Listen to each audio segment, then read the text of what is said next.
पोलिसांच्या घराकरता देखील या सरकारने चांगल्या उपाययोजना केलेल्या आहेत। जवळपास 4078 प्रकल्प हस्तांतरित झाले आहेत।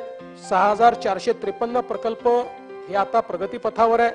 300 प्रकल्पाच्या निविदा या आपण त्या ठिकाणी प्रसिद्ध केल्या आहेत। 4541 या निविदा स्तरावर आहेत आणि नियोजन स्तरावर 21148, 187 नवीन पोलीस ठाणे, 46 प्रशासकीय इमारती आणि 305 सेवा निवासस्थाने याला आपण यावर्षी मान्यता दिली आहे। आम्ही जो हाऊसिंग विभाग आहे याची देखील एक आढाव्याची बैठक घेतली होती की ज्याच्यामध्ये पोलीस कॉलनीज असतील किंवा बीडीडी चाळ असेल किंवा आपल्या ज्या म्हाडा कॉलनीज आहेत त्याचा पुनर्विकासाचा विषय असेल, अशा अनेक विषयांवर आम्ही त्या संदर्भातले निर्णय घेतलेले आहेत आणि त्यामुळे मुंबईमध्ये विशेषतः म्हाडाच्या कामांना आणि पुनर्विकासाला एक चालना मिळेल अशा प्रकारचा प्रयत्न हा आम्ही या ठिकाणी केला आहे।